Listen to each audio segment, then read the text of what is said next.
Evening டைம்ல மட்டுமே தொழில் செய்யறது மூலமா தினமும் 3000 வரைக்கும் வருமானம் தரக்கூடிய தொழிலை பத்தி இந்த வீடியோல பார்க்கலாம். நீங்கள் குறைந்த முதலீட்டில் அதிக லாபம் தரக்கூடிய தொழிலை செய்ய விரும்புகிறீர்கள் என்றால் உணவு சார்ந்த தொழில்களை செய்யுங்கள்.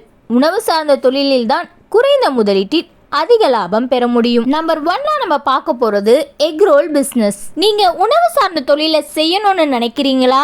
அப்படின்னா எக் ரோல் தயார் செஞ்சு விற்பனை செய்யறது ஒரு நல்ல பிசினஸா இருக்கும்.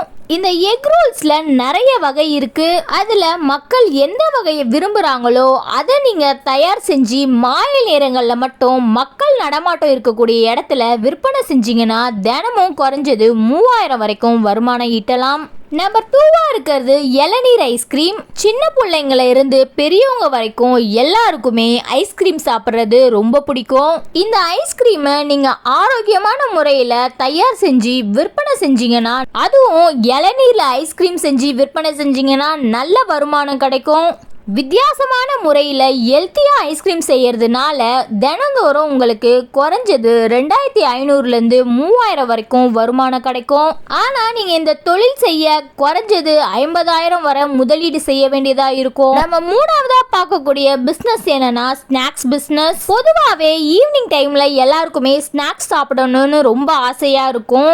ஆனாலும் அதை செஞ்சே சாப்பிடணுமே அப்படின்ட்டு ரொம்ப கஷ்டப்படுவோம். அதனால உங்க ஏரியாலேயே உங்க வீட்டில் இருந்தபடியே வடை, பக்கோடா, சமோசா, போண்டா, முறுக்கு, சிப்ஸ்னு பல வகையான தின்பண்டங்களை ஆரோக்கியமான முறையில் தயார் செஞ்சு விற்பனை செஞ்சீங்கன்னா இதன் மூலமா ஒரு நாளைக்கு உங்களால் குறைஞ்சது 2000 3000 வரைக்கும் வருமானம் பார்க்க முடியும். நம்ம 4ஆவதா பார்க்க போறது உணவு பொருட்கள் தயாரிப்பு பிசினஸ். இதுல தோசை மாவு, இட்லி பொடி, மசாலா பொடி, ரெடிமேட் மிக்ஸ், லஞ்ச் பாக்ஸ் என்ற வீட்டு உணவு பொருட்களை தயார் செஞ்சு விற்பனை செஞ்சீங்கன்னா இதுக்காக நீங்க குறைஞ்ச முதலீடும் குறைஞ்ச நேரமும் செலவு செஞ்சா போதும். நிச்சயமா இந்த தொழில ஆரம்பத்திலேயே நீங்க 2000 3000 வரைக்கும் வருமானம் பெற முடியும். நம்ம 5ஆவதா பார்க்க போற பிசினஸ் இட்லி தோசை கடை. நீங்க சாலை ஓரங்கள்ல நடமாடும் இட்லி கடை வச்சு இட்லி, தோசை போன்ற உணவுகளை தயார் செஞ்சு விற்பனை செய்யலாம். அது மட்டும் இல்லாம அதுக்கு ஏத்த மாதிரி சுவையான சாம்பார், சட்னின்னு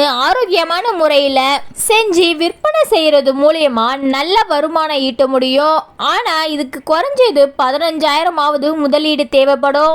இதே போல நிறைய பிசினஸ் ஐடியாஸ் அண்ட் பிசினஸ் சம்பந்தப்பட்ட அப்டேட்ஸ், ட்ரைனிங் அப்டேட்ஸ்லாம் தெரிஞ்சுக்க சேனலை சப்ஸ்கிரைப் பண்ணிக்கோங்க.